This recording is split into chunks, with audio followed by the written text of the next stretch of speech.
तो there is a concept of quantum immortality in physics, quantum physics. तो इस theory के अनुसार या इस कॉन्सेप्ट के अनुसार क्या है कि कंप्लीट डेथ या कंप्लीट जो होता है ना सिचुएशन ऑफ लाइफ, जीवन का पूरी तरह से अंत हो जाए, इस तरह का कोई चीज़ नहीं है। कंप्लीट मृत्यु नहीं है। आप किसी न किसी रूप में किसी दूसरे डायमेंशन में एग्जिस्ट करते हैं। So this is the concept कि जैसे ही आप कोई ऐसी घटना घटी जो लाइफ थ्रेटनिंग इवेंट घटी जिसमें आपके शरीर की हानि हो गई, शरीर आपका नहीं रहा, तो इसका मतलब ये नहीं कि आप सीज कर गए, आप समाप्त हो गए, नहीं। आप कहीं ना कहीं आप किसी दूसरे डायमेंशन में, आप किसी दूसरे यूनिवर्स में अलाइव रहते हैं। आपका गेम, आपका प्ले जो है वो कंटिन्यू रहता है।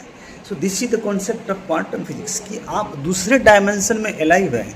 अगर कहीं मर भी गए, कहीं पे आपका ख़त्म हो गया पार्टिसिपेशन फिजिकली, तो फिर भी आप किसी न किसी यूनिवर्स में, किसी न किसी डायमेंशन में आपका जीवन निरंतर चलता रहता है, अभी भी चल रहा है। तो ये क्या है, लाइफ डिफरेंट लेयर्स में है। तो एक लेयर ये है जहाँ पर अभी हम जागृत हैं, अवेक हैं, और हमारा जो डिफरेंट लेयर्स ऑफ लाइफ है उसके प्रति हम जागृत नहीं हैं, अवेयर नहीं है, फिर भी हमारा जीवन वहाँ कंटिन्यू है, पार्टिसिपेट कर रहा है, काम कर रहा है। तो इससे क्या होता है, कई बार वहाँ का फल भी आपको यहाँ मिलता है। आपने कुछ किया नहीं, लेकिन फिर भी आपके जीवन में कोई ऐसी घटना घट गई जिसको आप बोलते हैं कि हमने तो कुछ किया नहीं, फिर भी ऐसा हो गया। क्यों हो गया? क्योंकि वो आपने किसी दूसरे डायमेंशन में इसको किया है, उसका फल इसलिए मिल जाता है। तो अब एक डायमेंशन में और दूसरे डायमेंशन में टाइम का गैप है, there is a gap of time, time interval का गैप है।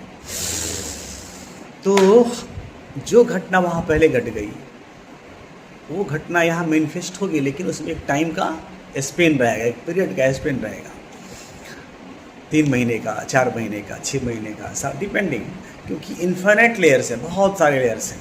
तो उसके अनुसार से पहले वहाँ घटती है, फिर इधर घटती है।